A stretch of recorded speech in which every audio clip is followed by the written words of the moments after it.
On this edition of Sightings, you can check in anytime you want, but beware of ghosts. There is an evil presence there. An ongoing sightings investigation, residual haunting. Then, from America's UFO hotspot, startling new evidence of alien visitation. I think it's some kind of alien craft, if you ask me. Plus, did this young genius live before? When he was only maybe a week old, he was conducting Mozart. Also, a psychic detective helps fight crime in Alabama. I do this work because it gives me a great pleasure to get killers. Jules Verne and H.G. Wells predicted a future that's now history. H.G. Wells envisioned the A-bomb. Is today's science fiction tomorrow's fact? The 40% chance that we're going to ruin this world is, to me, horrifying.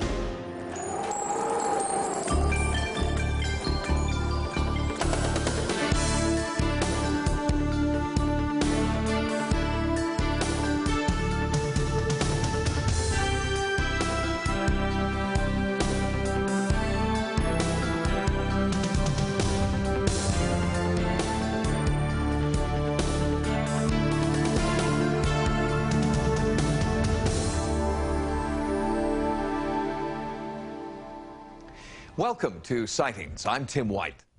One of our Sightings investigative teams is studying a haunting case right now in Northern California, where apparitions, poltergeists, eerie sounds, odors, and electrical disturbances have all been reported. It's the old Brookdale Lodge, a dilapidated country inn that over the last half-century has played host to everyone from presidents to Satan worshippers, and stands on the site of a Native American burial ground. Built in 1924, the Brookdale Lodge is a place where visitors can touch a piece of history, and a place where some people believe history touches them back. It's impossible to live there and not feel it. It's going on all around you. I believe there's something. It attacks people who seem to be the most vulnerable. I do believe in ghosts. I never had before, but I do now. In 1990, San Francisco Police Lieutenant Bill Gilbert bought the historic lodge and began a massive restoration effort. Since then, Bill, his family, and employees have all felt an uneasy presence. I was cleaning the tables, and when I looked up, I saw this little girl. Her face, her image was on the other side of the window, and couldn't see any of her body except for the top part of her. She was staying in the same spot. It was like she was pressed right against the window. Ross Gibson is a local historian who believes that the sighting of the little girl may be connected to a tragic episode he has discovered in the lodge's history. One of the tragedies of that era was when the niece of the lodge owner drowned in the famous brook. The centerpiece of the Brookdale Lodge has always been a natural brook running through the middle of the dining room. It has been the lodge's claim to fame, but also its undoing. In 1955, a terrible flood raced through the lodge. And then the following year, just as they were getting back on their feet, the famous dining room burned down. I walked into the brook room, that's where the river runs through the restaurant, and the second I walked into the room, a hot sensation came over my lips. Jennifer Gilbert, the owner's daughter, did not immediately associate the burning sensation on her lips with a ghostly presence. I came back again on a separate occasion, and I had the same sensation on my lips, and then it happened several times after that, and I started to believe then. The eerie activity in the Brookdale Lodge has all the earmarks of what paranormal investigators call a residue haunting. The theory is that events from the past are permanently imprinted on the environment and can then be experienced in the present. In conjunction with the Office of Scientific Investigation and Research, Sightings is conducting a long-term study on residue haunting. Previously, we brought you our investigations of the schoolhouse in Bodega Bay, California, and Old St. Petersburg High in Florida. We monitor everything from background radiation, electrostatic fields, spectrum of light, the air content. We look for a rational explanation. We try to see if someone's feeling cold air, if there is in fact a design of the building which is making cold air move through the place. Kim Gilbert is just one of many people who has experienced anomalous hot and cold spots inside the lodge. And it's not a draft. It's not the sun shining through the walls. It's definitely something is there, and you can feel it. You're repelled by it. You want to get away. While OSIR monitors the lodge interior with scientific instruments and surveillance cameras, Sightings has also asked psychic Sylvia Brown to give us her impressions of what could be causing the haunting activity. Almost immediately, she felt the presence of two strong entities. And one is Sarah, and the other one is this grumpy, cranky, round, rotund man. Could this be what Police Lieutenant and current owner Bill Gilbert has reported seeing? As I walked into the lobby, there's a red couch near the door, and it would be to the far side. And there would be like a mirage or something. I couldn't say it's the figure of a human being or whatever. What the police officer saw was the figure of this man. Sylvia attempted to make contact with this supposed figure from the past. She claimed to receive psychic messages that the spirit was a judge, or used the name Judge. Judge? Is that your name, Judge? The site was bought in 1870 by the Grover Lumber Company, and in 1900 they sold the property to Judge Logan, and he converted their old headquarters into Brookdale Lodge. There is a negative energy with this male. He just doesn't want anything changed. Your lodge, your land. I see. Sylvia believes the spirit of Judge Logan is angry and that it is responsible for the destruction that has occurred in the lodge over the years. I live right in the lodge, and there's been the doors broken off of the hinges. There's been planks torn off the walls. It was from the inside, and it was like the tearing off of something supernatural. To determine if the eyewitnesses were experiencing a paranormal event, OSIR first attempted to rule out any environmental factors that might be influencing them. OSIR has found that certain chemicals present in soil and water can sometimes create haunting-like experiences. We look for radon in the air, toxic or hazardous chemicals, and these are chemicals which can create a hallucinogenic effect on the people and make them imagine that they're having experiences. But these factors were not present, and eyewitnesses insist that they have seen things that cannot be hallucinations. When I went into the Brook room with my sister once, there was a pinball machine on the side. All the lights were on, it was just going crazy. And we looked down, and it was unplugged. I was scared. What we find in a lot of hauntings is they exude electricity. And they will come make a light go on that is unplugged, the pinball machine. It's like, again, the scream, please, somebody notice that I'm here. Sometimes late at night when I'm locking up by myself, I'll hear a whole bunch of music, like old-time music, and I think it's coming outside, and I'll follow it, and it's coming from the Brook room, and it's coming from by the kitchen, and I'll hear dishes banging around, and like someone's having a party, and I walk into it, and there's absolutely nobody there. In its heyday, many celebrities came here, which included Hollywood stars. This was also a favorite spot for the headliners of the big band era. In the Mermaid Room, an underwater floor show once entertained visitors in the 30s and 40s. Today, many people have seen a different kind of visitor in the Mermaid Room. I saw like the glimpse of this child, and so I looked, twice, and it just sort of disappeared. This is really where the major influence of the girl is. She's jumping, she's skipping, and she stops at this point. I can see her, and she pulls up her white stockings.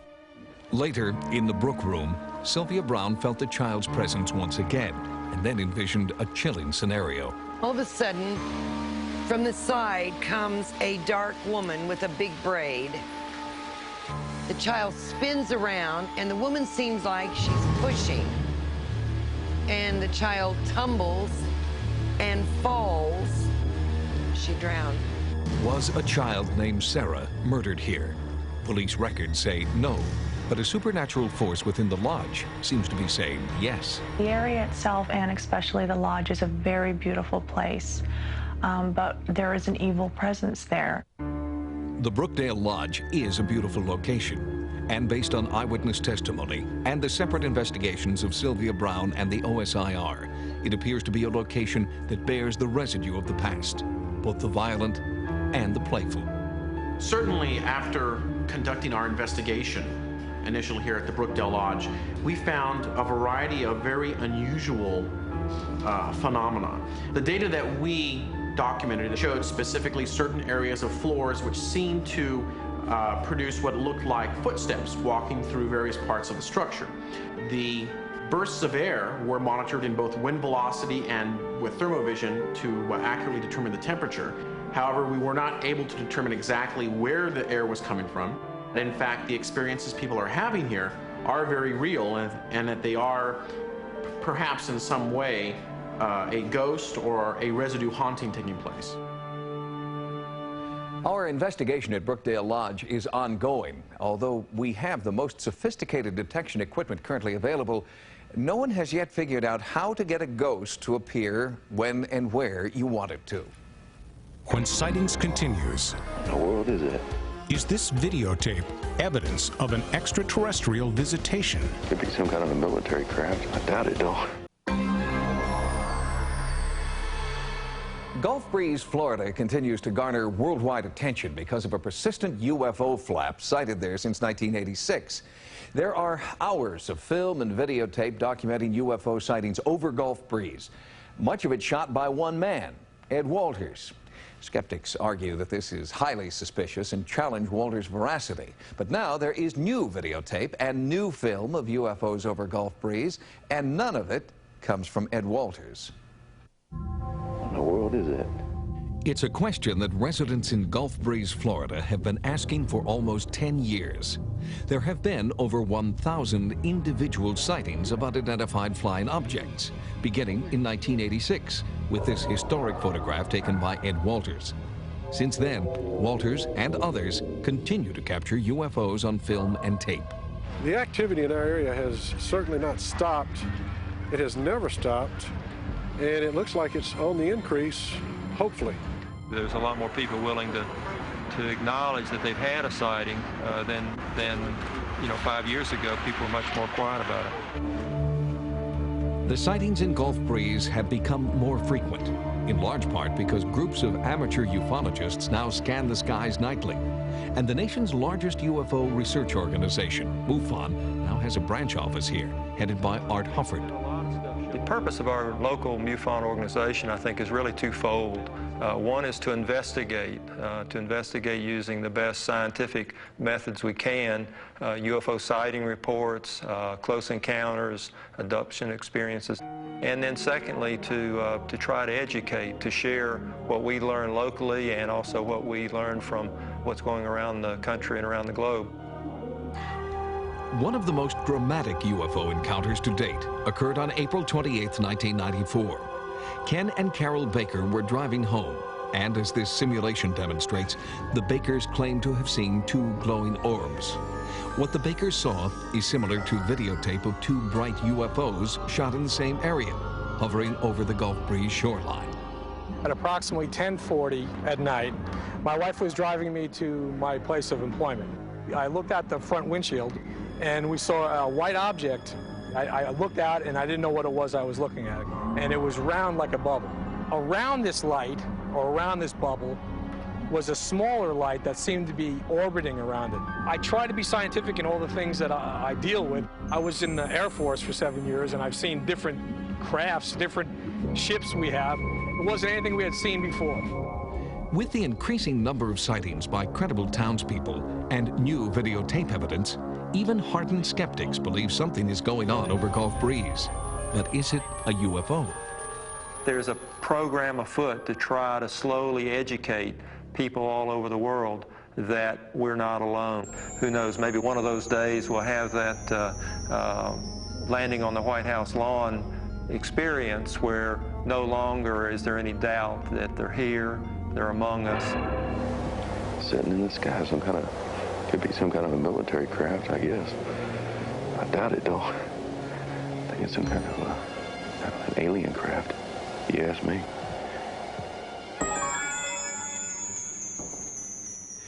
Gulf Breeze resident Ed Walters has also captured a new UFO on film.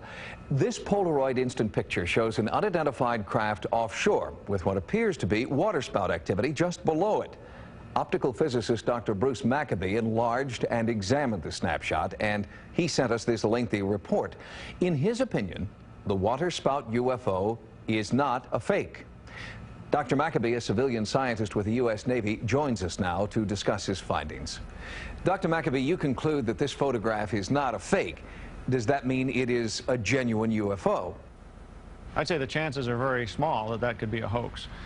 In this case, the sighting, as reported by Ed, lasted a couple of minutes at the most, but to put a large object out there in the middle of the Santa Rosa Sound would probably take hours.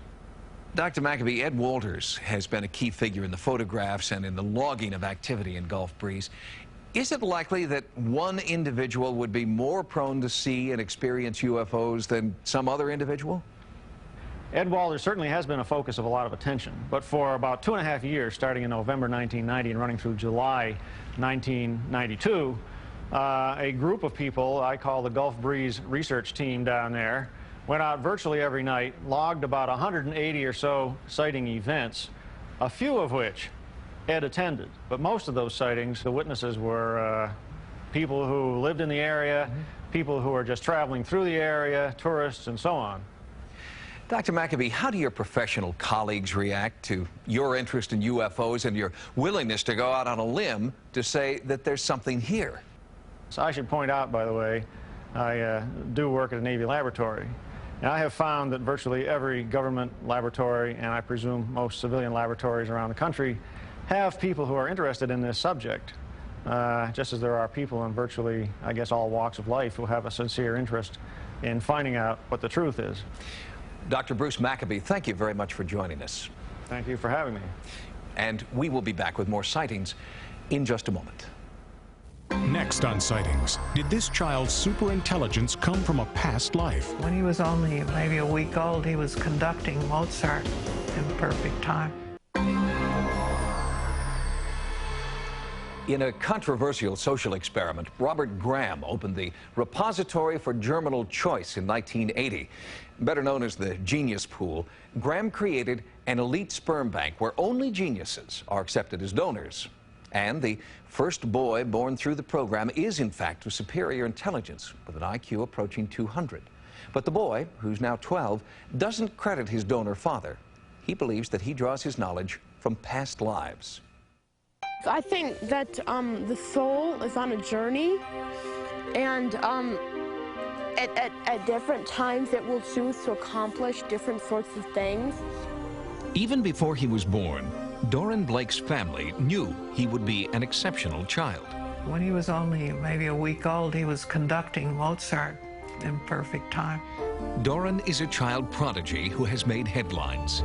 At first for the mere fact of his unique conception, and later for his remarkable talents. Too, I bought him a computer, which he immediately learned to use. He is, I think, a computer genius. By age 6, Doran had written his first book, The Adventure of George the Dinosaur.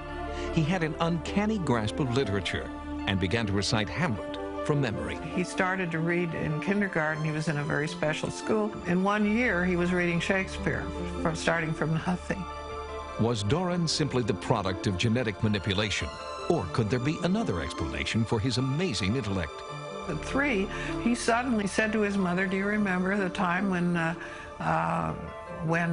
you and I lived in California before there were any big buildings, and I was your wife, and we lived in these houses draped with straw?" Doran's family believes these memories are not fantasy, but rather spontaneous recall of events from Doran's past lives. I think I've lived all sorts of past lives, primarily probably having to do with science and math and writing, and I know I've lived several in Egypt as a healer. I know in one life I was an actor in Shakespeare's Guild about 50 years after he died, and I did his plays and everything like that. Doran believes he has the ability to recall information from his past lives and use it in the present. I believe that some of a portion of the knowledge or intelligence that you have in certain fields or certain things in this lifetime comes from other lifetimes, but not completely, not 100%. I think it's also from genes and genetics and such. Winifred Lucas has researched many of the people and events her grandson has been recalling since he was 3 years old.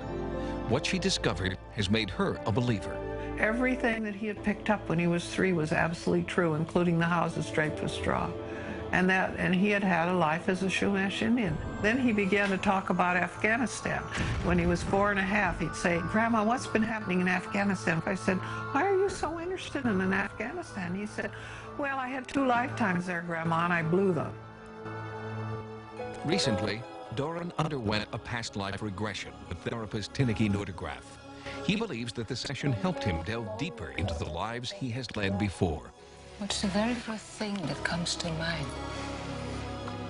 The raging rocks and shivering shocks. Gifted children, they have skills they cannot have developed in only this lifetime. So if we go back to where they developed them, we find often other lifetimes. And I think that the soul is looking for completion. But science has a much different take on the source of Doran's abilities. The things that this child does, is able to do, are very difficult to comprehend. There is no complete explanation for the prodigy. The prodigy has puzzled and mystified for centuries. That doesn't necessarily lead us to the conclusion that the reason that he's able to do them is because of past life experience. It can be part of a tradition that runs through a family. It can be part of the biological passing down through the generations of genetic material. Winifred has come to believe that Doran's high IQ has been passed down to him, not just by her family, but also by the reincarnated soul within him. Doran was 6 years old. The teacher asked what they wanted for Christmas, and kids were making lists, and Doran wrote, "I want peace on earth and happiness for the world, and joy for the Christians and happiness for the Jews." Is this sympathetic worldview attributable to his past lives? Doran believes so, and is currently writing a book about the hidden relationship between intelligence and reincarnation. I spent a couple lifetimes in preparing for what I think this lifetime is going to be the lifetime where I intend to satisfy a part of the journey of my soul, helping make the world a better place to live.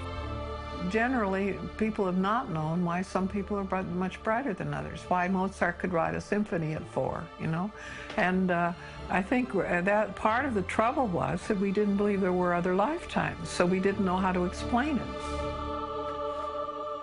Doran Blake, the author of The Adventure of George the Dinosaur, has written 3 new books due to be published this year. One book is called My 9 Lives, an autobiographical account of Doran's past life regressions.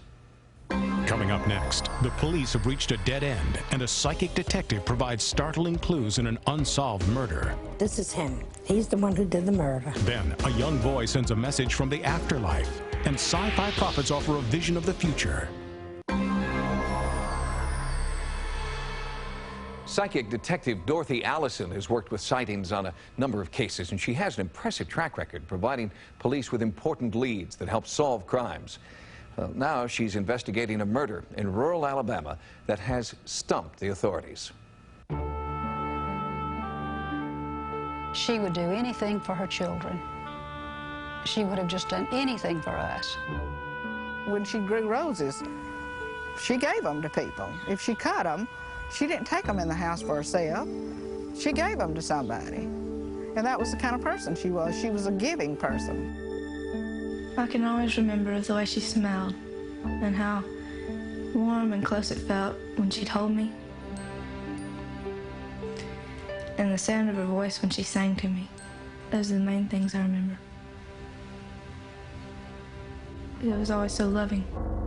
When I found out how old she was, and I thought to myself, if anybody could go and do this to a woman of her age, then you could do anything to anybody. Then you're not even worthy of walking the streets. 74-year-old Edna Youngblood Reeves was loved. But when she made headlines in 1993, it wasn't because of her 49-year marriage, or her smile, or the simple, happy life she'd built in her hometown of Troy, Alabama. It was because she had been brutally murdered, and no one knew why. Edna Youngblood Reeves was a elderly white female who lived alone at her residence at Route 2 Troy.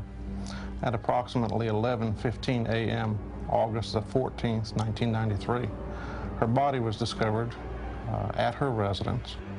Scene was probably, in 22 years of law enforcement experience, the most sinister case we've ever worked. At this point in time, there is not a known named suspect for that murder. Along with state law enforcement agencies, Deputy Sheriff Bob Bradbury has worked tirelessly, searching for the killer who is still out there, somewhere. The conspicuous lack of any suspect is something new for Deputy Sheriff Bradbury and the town of Troy.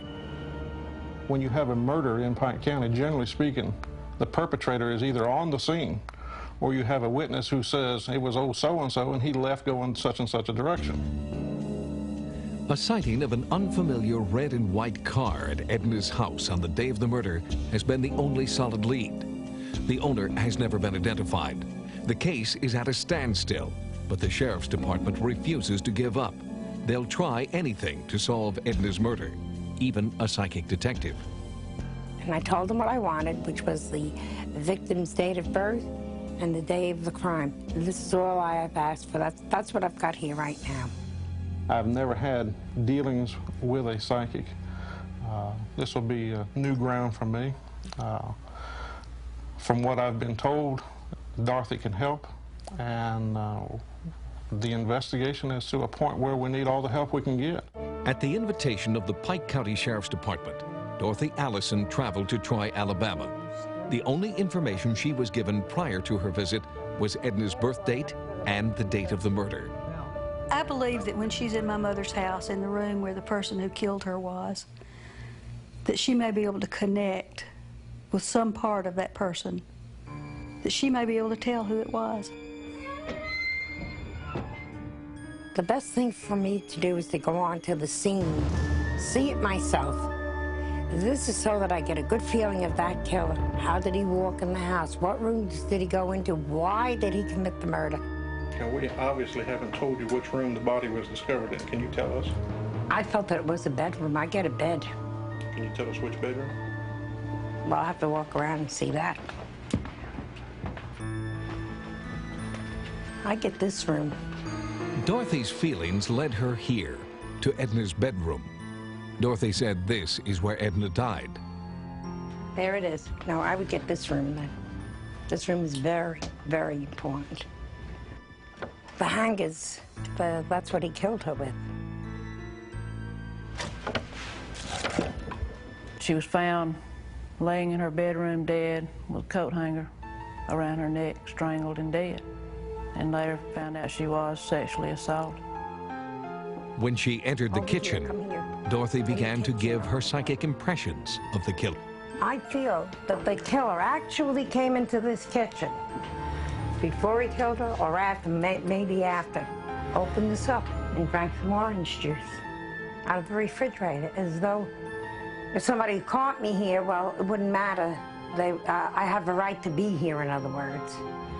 So if he was a man who comes around fixing washing machines or refrigerators, whatever, he certainly felt at ease. She was able to pinpoint the room that the crime took place in. She was able to give us some more information as to landmarks, possible suspect names, and possible suspect vehicle. I get somebody, I would say the age is between 25 and 30. Dorothy worked with retired NYPD composite artist Bob Filios to create a drawing of Edna's killer. I would say he's about 5'7", 5'8". This is how he appears to me. I would say he's about 145 to 165 pounds. Even though he's not that good looking, he's a very conceited person. But he feels inadequate, or he wouldn't have done what he did. I like getting the killers for what they've done. I like that coward caught. Dorothy believes that she has seen the face of a murderer and that he must be caught, or he will kill again. I feel this is it. This is him. He's the one who did the murder. That's the face I'm looking for. This should give the cops a clue. What the clincher will be is the composite sketch. Hopefully that'll put the nail in somebody's coffin. There is a $10,000 reward for information leading to the arrest and conviction of Edna Reeves' murderer. If you have any information about this case, the Pike County Sheriff's Department in Troy, Alabama would like to hear from you. When sightings continues. He said that suicide is never, ever correct for a young person. A mother communicates with her son 18 years after his death. Shortly before his death, Harry Houdini, the great magician, vowed that if there was any way to communicate from beyond the grave, he would. Well, we're still waiting. Skeptics say that that proves that there is no such thing as after-death communication. But what if speaking from beyond the grave isn't a choice that's ours to make? What if it's a gift bestowed to a special few who have an important message?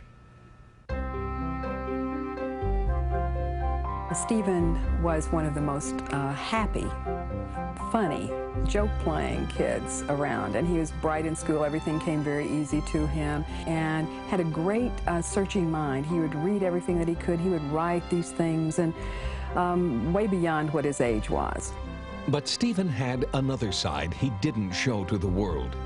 While family and friends saw an outgoing, athletic Stephen, there was also a withdrawn, troubled adolescent who spent hours in his room writing in a private journal.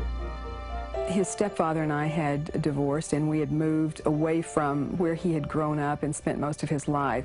He became even quieter and very much into himself. Every day he would complain about going to school, and this is a kid who was straight A's, who loved school.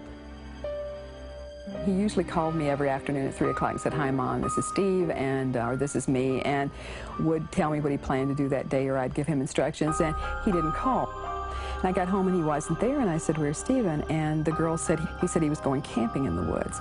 Well, I was really put out with him. It was a school night, and I thought, okay, he's 15 years old, he's going to spend the night in the woods, and maybe he'll come home and we'll have a long talk.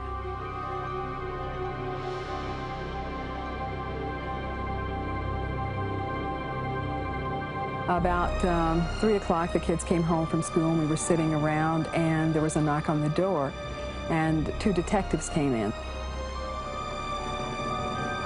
When they told me that they'd found his body, I felt like somebody hit me in the stomach with a sledgehammer. It was the most horrendous thing. I couldn't even cry, I hurt so bad. The little boy would never grow to be a man. Stephen was only 15 when he hung himself. His mother searched for a reason why and turned to his journal. The messages she found there were cryptic, promising that someday he would return.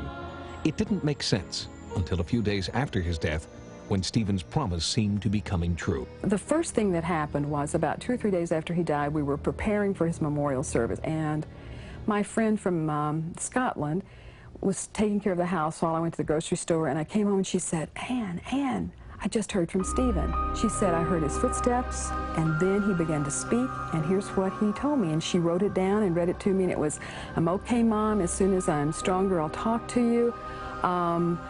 You didn't do this."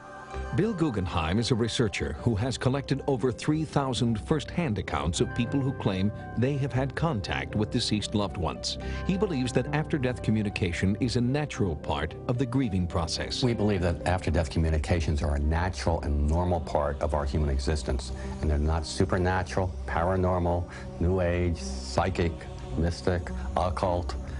And to prove this, that our conservative estimate is that 1 out of 5 Americans, or 20% of the entire population, has had at least one after-death communication experience.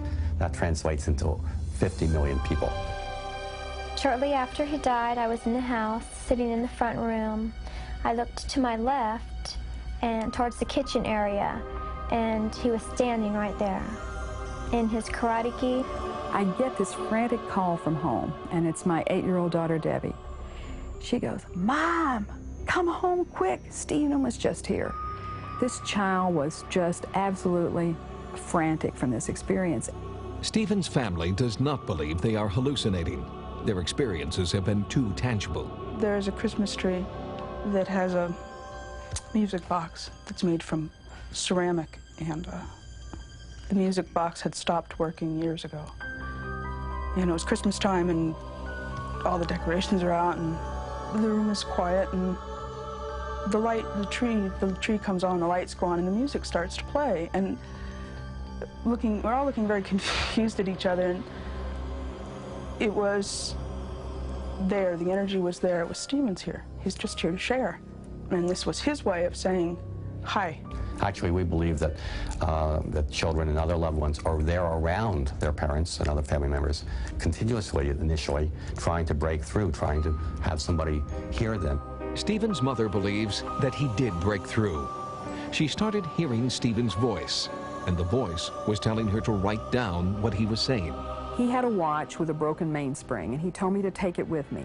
He said every time he came in the room to dictate to me, he'd make the watch go, and he'd say, look at the watch, and the watch would be going second after second, and would run while he was in the room. When he'd leave the room, the watch would stop. Anne claims that Stephen had been given a special assignment from a higher power. His assignment, after he made the transition, was to work with me to help me bring out information to help save the lives of children. He said, first of all, that suicide is never, ever correct for a young person, even if they have a terminal illness.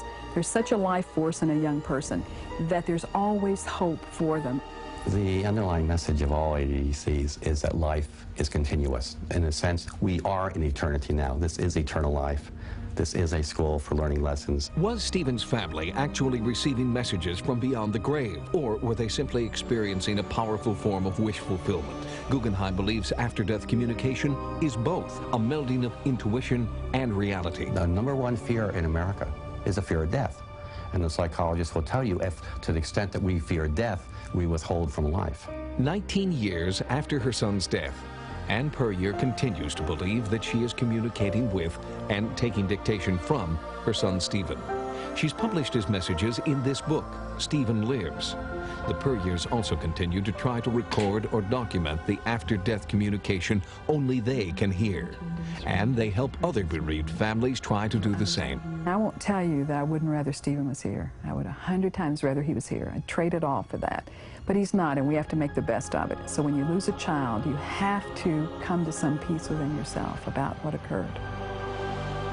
Since 1983, the Logos Center, founded by the Puryears, has helped hundreds of teenagers choose not to commit suicide. They also provide support groups for parents who have lost a child to suicide. The Puryears are trying to create something positive out of their family tragedy.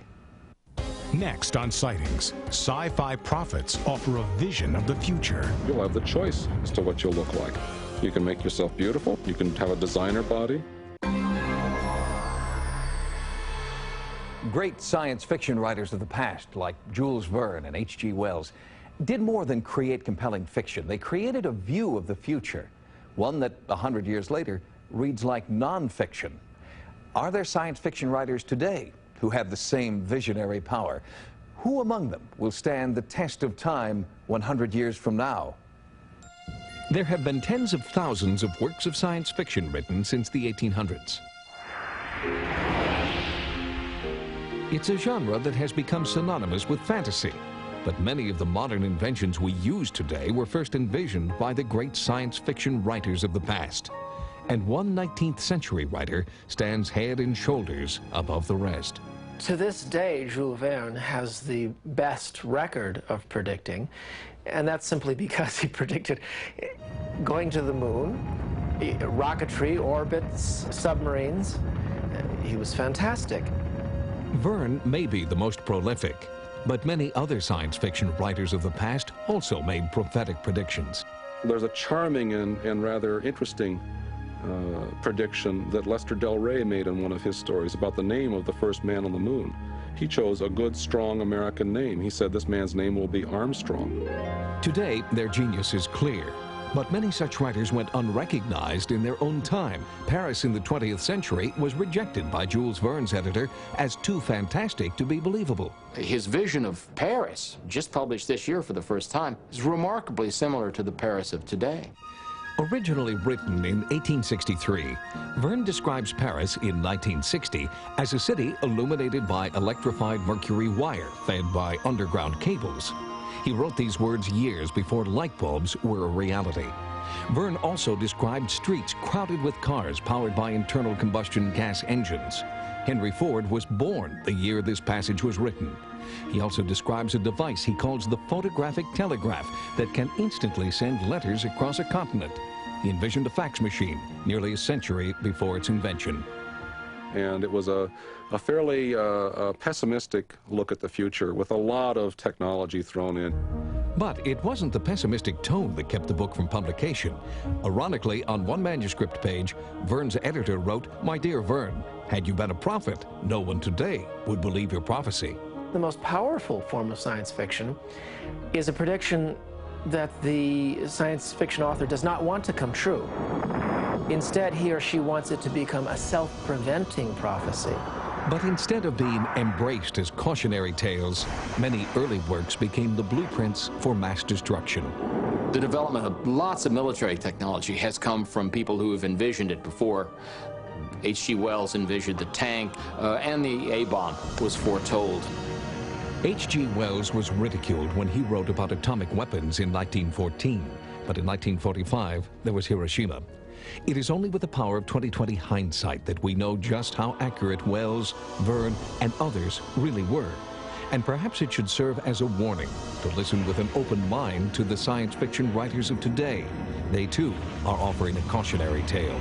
I think as the 19th century was dominated by mechanics and chemistry, and the 20th century obviously by physics, the next century will be dominated by biology. The really difficult part will come when it becomes possible in about 20 years to modify ourselves. You'll have the choice as to what you'll look like. You can make yourself beautiful, you can make your children beautiful, you can make them healthy, you can look like a non-human being, you can have a designer body. To directly reach in and modify people, that's going to provoke a huge crisis, and it's coming. It cannot be avoided. And that'll probably lead to health problems, and so we're going to have all the fashion magazines full of why you should not change your body every 6 months just to fit fashion. These are disturbing thoughts, and because they're disturbing, they make great storylines. Despite their compelling visions of the future, great science fiction writers are quick to dismiss the idea that they are prophets. My feeling is that science fiction doesn't function very well as prophecy. I think it functions much better as a warning, as an inspiration. We can have dreams about the future, but we will never have a crystal ball that will show us the future clearly. I think we have a very rough 50 years ahead of us as a race and as a planet, at the end of which I give us 60% odds of having an absolutely dazzling civilization that we would have been proud, anybody on this planet would be proud to leave their children.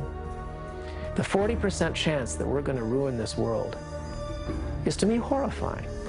And every person should wake up every day thinking about, how can I help? David Brin points out that a writer's imagination can produce astonishing insights about the future. The details, however, are sometimes a bit fuzzy. In 1868, E.E. Hale, an early American futurist, predicted communication satellites would one day beam electronic messages around the world. Unfortunately, he also predicted that they would be made out of brick and powered by a waterfall. Sightings has expanded its America Online area. Keyword Sightings when you log on for access to sighting stories, images, and events. To subscribe to America Online, call 1-800-591-3344. And you can still reach Sightings 24 hours a day at 1-900-933-7444. Until next time, remember, no mystery is closed to an open mind. For Sightings, I'm Tim White.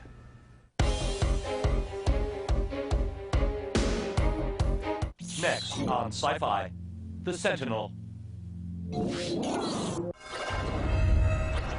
Enter an alien realm where sea monsters are real. Sharks feeding frenzy.